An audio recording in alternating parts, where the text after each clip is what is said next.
Salam Jeda 3 Menit.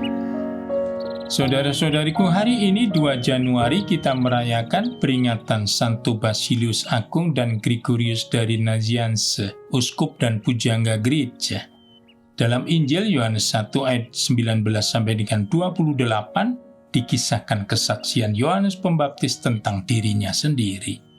Dengan menjawab bukan, auk eimi, pada setiap pertanyaan interogasi dari para imam dan orang-orang Lewi dari Yerusalem, Yohanes Pembaptis menempatkan dirinya sebagai bukan siapa-siapa.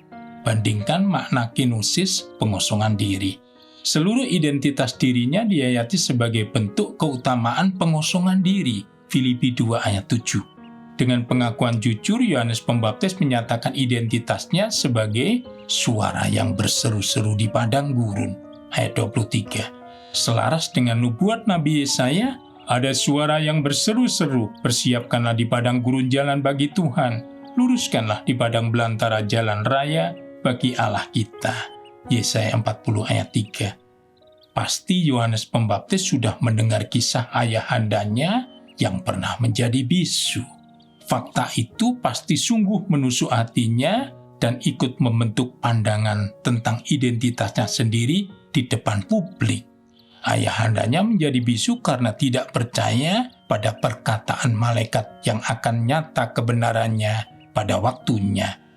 Lukas 1 ayat 20 dan 22. Yohanes Pembaptis adalah buah dari ganjaran sang si bisu, ayahandanya. Dengan mengenalkan diri sebagai suara yang berseru-seru di padang gurun dan mengingat nubuat Yesaya tersebut, Yohanes Pembaptis menjadi silih atas hilangnya suara bisu Zakaria, ayahandanya. Jejak gaya hidup kenosis pengosongan diri Yohanes Pembaptis juga tampak nyata dalam hidup 2 orang kudus yang kita rayakan hari ini, Basilius Agung dan Gregorius dari Nazianze. Mereka adalah teman sekelas di perguruan Athena, Yunani, abad keempat Masehi. Mereka adalah orang-orang kontemplatif yang tahu persis bagaimana menghayati gaya hidup kenosis. Santo Basilius Agung dikenal sebagai perintis hidup membiara kontemplatif dari gereja timur. Santo Gregorius dari Nazianze adalah tokoh penting yang mengajar di kota besar Konstantinopel, tetapi hatinya selalu haus untuk menimba kekuatan dari tempat yang hening. Dari tulisan-tulisannya kita mengenal bahwa dia adalah seorang ahli teologi dan filsafat yang arif bijaksana.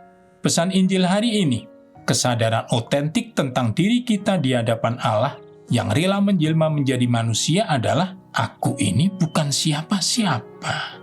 Jalan pengosongan diri atau kenosis yang ditunjukkan Yesus dalam misteri Natal untuk kita ikuti, yakni aku ini bukan siapa-siapa. Santo Basilius Agung dan Gregorius dari Nazianze, doakanlah kami. Berkat Tuhan dan salam jeda 3 menit.